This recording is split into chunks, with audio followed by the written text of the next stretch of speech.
speakers up and then I just start swinging. Yo, what is up? My name is Ryan, but a lot more people know me as Shookya, and welcome to the first video of my much requested series, Perfect Lineups. You should definitely try out all of these suggestions because I am the top rated three-point shooter in the world right now and easily the best YouTuber out there.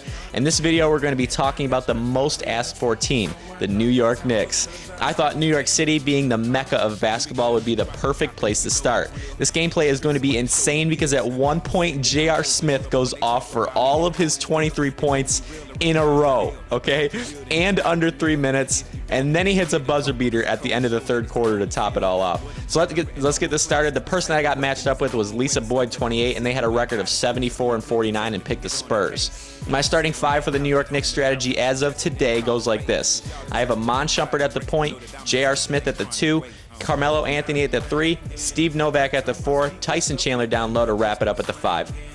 In my second unit for the substitution formula that we talked about in the perfect offense guide, I have Jason Kidd at the point, Raymond Felton at the 2, Chris Copeland at the 3, Kenyon Martin at the 4, and Amari Stoudemire at the 5. Now, these first two shots right here are extremely important. I really want you guys to get in the habit of not always just letting go of that left analog stick to stop your player, to take a jump shot. Dribble pull-ups and stepping into shots is really the best way to score on the fast break when you have space. Okay, so now let's talk about the starters a little bit. I've seen a lot of comments from you guys giving tips to each other about who should be the starter for the Knicks before this video in 2K13, but after putting about 30 games of research in, this is definitely my favorite combination. Some of you guys are actually starting to get in my head too and understand the way I think, because I saw some comments saying to start Ronnie Brewer at the 3, moving Melo to the 4 and taking out J.R. Smith, right? So good job thinking defensively. That's how I am too. I'm glad it's sticking a little bit. And that had been my lineup for a while as well. But after this game and watching how effective JR can be when he gets hot, it sealed the deal. Besides, Ronnie Brewer just got traded for a second-round draft pick anyway. Personally, I hate JR's jump shot in this game, and that was one of the main reasons that I didn't like him as a starter. It was just such a slow shot, and the body motion for it is really awkward. His entire shot is basically determined by the movement in his wrist, and I just don't like that.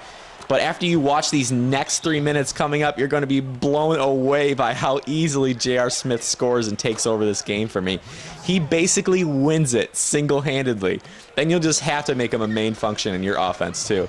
The Knicks are absolutely lethal from outside, especially with how quick Melo's release is in this game, and don't even get me started with adding Steve Novak along him to the starting five. The New York Knicks are quickly becoming my favorite team because of how well I can shoot from outside with them. I rarely shoot any less than 50% in any given game with the Knicks, and it's really nice to have some decent release forms in the second team in Jason Kidd and Raymond Felton. There's always a solid look with a good shooter from beyond the arc when you're running my offense with this team. They're not doing too hot in real life, though. I'm getting really frustrated watching them because I was hoping we might see Carmelo get his first ring this year, or at least make it to the Eastern Conference Finals to have a showdown with LeBron James. They're just falling from that absolute elite status that they started this year off with. I'm just tired of their lineup. And I wish NBA teams would be more open to experimenting with the starting five like we do in NBA 2K13. I know it's not real life, but anyway, especially when you take a look at the plus-minus statistic of even in their latest game against the 76ers, Steve Novak only played 19 minutes, yet the Knicks scored 20 more points than Philadelphia did in that same time while he was in the game. Just the fact that you have to respect his jump shot and that it spreads the floor so wide open gives players like Melo and JR room to dominate. I mean, the only starter that actually had a positive influence on the game was Tyson Chandler, and he only had a plus-minus of 14, and he played 35 minutes. If you aren't sure what plus-minus is, it's just that little statistic that denotes the team's net points while a specific player is on the court. But even though the Knicks aren't destroying people anymore, it makes me happy that other teams are stepping up, like the Pacers, who are quickly growing into a monster of a team over in Indiana. They are currently 6 games back from Miami and a half game up on the Knicks, so at this rate they will definitely be getting matched up with the Heat in the Eastern Conference Finals, and that's going to be an excellent series for basketball fans everywhere. I'm super excited for it. All right, so coming up is the last two of JR's 23 straight points with a sick buzzer beater to end the third. One thing I want to should warn you guys about is how fast of a release Steve Novak has. I love how quick releases. I love quick releases in this game, but Novak's is a little bit ridiculous.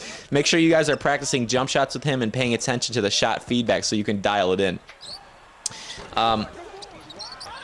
You gotta watch how dirty this move is coming up. Anyway, talking about Steve Novak, still his dribble pull-up and fadeaway are also super quick, so they are very effective when dribbling to the corner, so keep that in mind.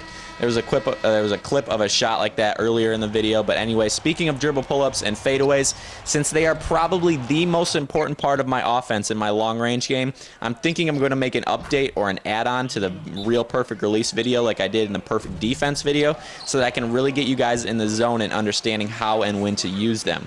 Besides that, we're going to tackle the tricky task of OKC's perfect lineup in the next installment, so stay tuned for that. Otherwise, I really want to finish the perfect offense guide for you guys sometime soon, but the only time I actually want to make and upload any videos for you is when I find a sick-ass song to use for my intro. Believe it or not, that was my motivation for uploading this video. That beat is dope as fuck, and I haven't heard anything good from Chameleon Air in a while, so Slow, Loud, and Bangin' is definitely something you need to go and download. Until next time, peace out. Goodbye, goodbye, so long, farewell, but it's not the end.